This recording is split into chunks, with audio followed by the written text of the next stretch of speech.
అండి నమస్తే ఈ టిప్స్ తో మనము పనులను ఆడుతూ పాడుతూ ఎక్కువగా శ్రమ పడకుండా ఈజీగా చేసుకోవచ్చు.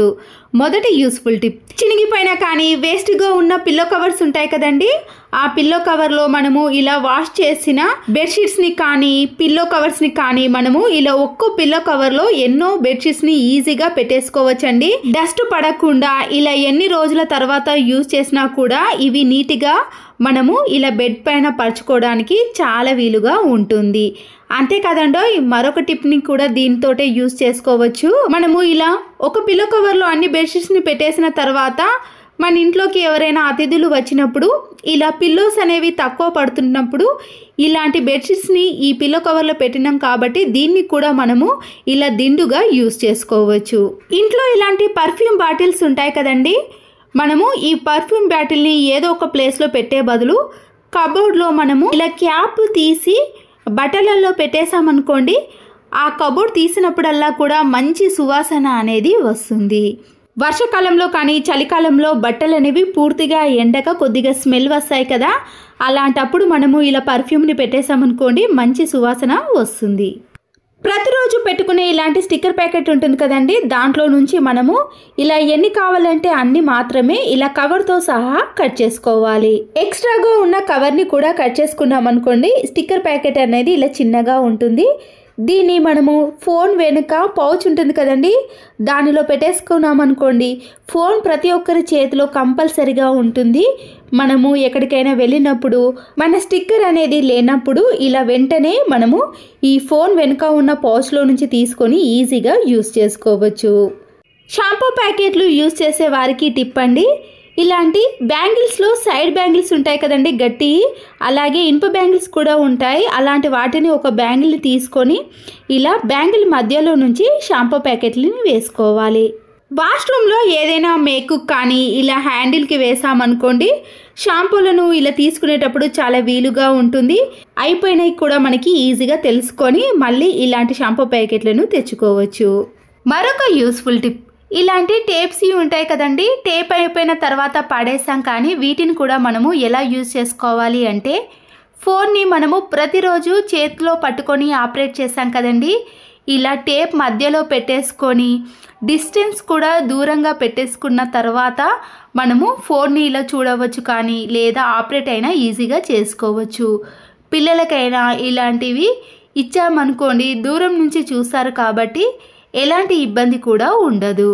డీప్ ఫ్రిడ్జ్లో ఇలాంటి ఐస్ ప్యాక్ ఉంటుంది కదండి, ఇలా బాగా గట్టిగా అయిన తర్వాత మనము మన ఇంట్లో ఉండే సీజర్స్ని కానీ నైఫ్స్ని ఇలా షార్ప్నెస్ అనేది పూర్తిగా తగ్గిపోయినప్పుడు ఇలా ₹1 కూడా ఖర్చు లేకుండా వీటిని షార్ప్నెస్లోకి తెచ్చుకోవచ్చు.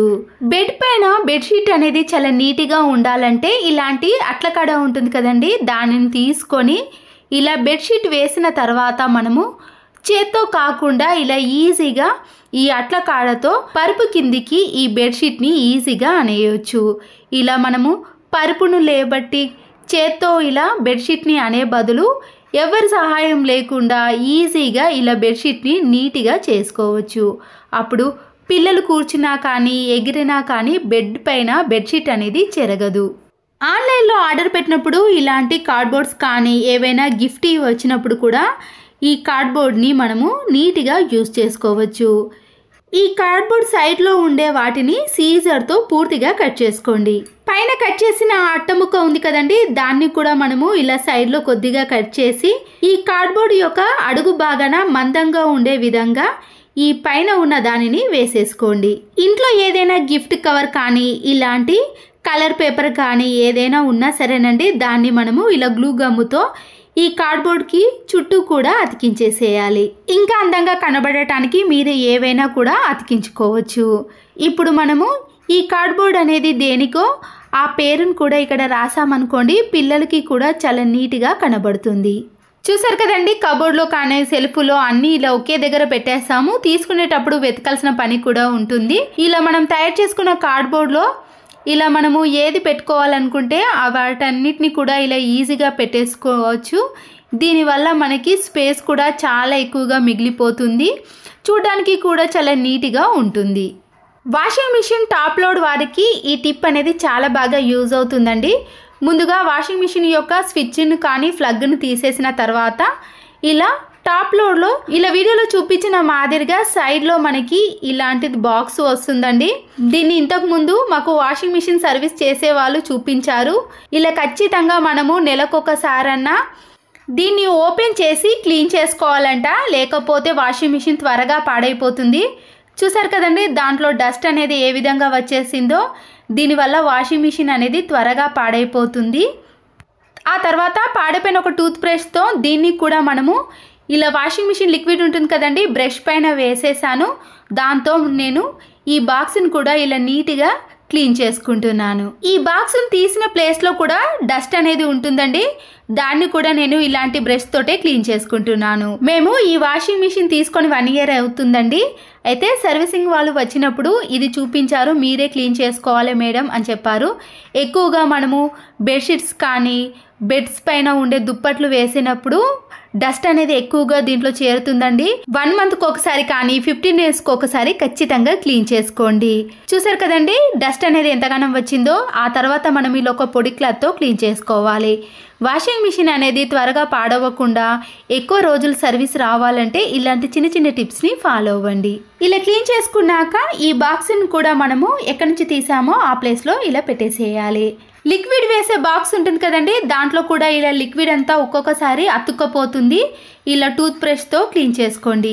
వాషింగ్ మిషన్ డ్రమ్ లోపల ఉండే డస్ట్ను కూడా ఇలా పాడైపోయిన ఒక టూత్ బ్రష్తో క్లీన్ చేసుకున్నారనుకోండి, వాషింగ్ మిషన్ అనేది మళ్ళీ ఎప్పటి దానిలా కొత్త దానిలా కనిపిస్తుంది. చివరి టిప్ని కూడా చూసేయండి. ఒక బాక్స్ని తీసుకొని దాంట్లో ఎలాంటి సర్ఫ్నైనా పర్వాలేదండి కొద్దిగా వేసుకున్నాక వైట్ వెనిగర్ని కూడా కొద్దిగా యాడ్ చేయండి.